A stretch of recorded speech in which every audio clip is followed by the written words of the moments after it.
Top story reaction. Joining us from Washington, Carl Cameron and James Rosen. So, Rosen, you cover the State Department, all right?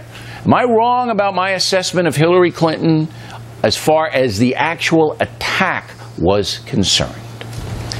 Yes, Bill, you are wrong in your disregard for the evidence and the way you're framing the questions, and I'll tell you that few things bring me the sensual pleasure that is to be attained by demonstrating as much on your own show.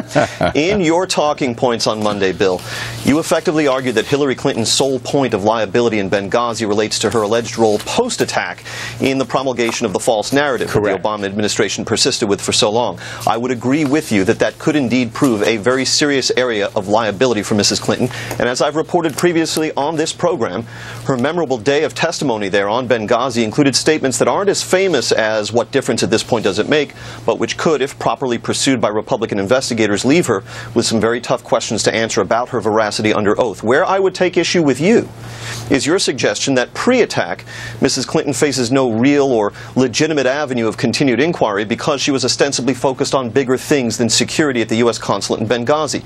That view of the matter ignores two things. First, Mrs. Clinton's avowedly deep personal relationship with Ambassador Stevens, which would have given her very good reason to be focused on his safety in the deteriorating environment of Benghazi in the middle of 2012. And it ignores also the cables about security in Benghazi from that time frame that have previously been introduced into the record and which show Mrs. Clinton at least to have been CC'd on some of these critical decisions. In her defense, the administration claims that Mrs. Clinton didn't see every cable addressed to her, and indeed that she didn't see every cable that contained her auto-pen signature. But those questions remain murky at best in their resolution right now, and there's every reason to believe that this administration, which has only belatedly turned over, for example, the Ben Rhodes memo, may have more in its file, such as routing slips. May and could, that's all good, and you make a fairly persuasive case, and the people who don't like Hillary will probably be celebrating you tonight, Rosen. But overall, you know, and you correct me if I'm wrong, because I have never covered the State Department, all right? But I know pretty much how Washington runs.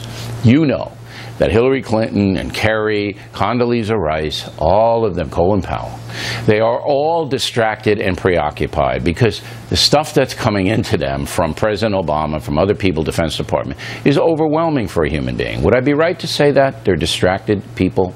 Well, Would I be right to say that, Rosen? It's also true for cable TV anchors, probably. Okay, fine, but not for me. All right, so I would be right to say that at any given moment, a Secretary of State is being tugged in a million different directions, particularly if you're a celebrity like Hillary Clinton.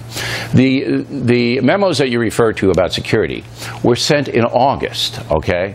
The attack happened on September 11th. And I listen, in a perfect world, Hillary Clinton would have said that, beefed up security. She had the power to do that. She did not do that, and that's on her.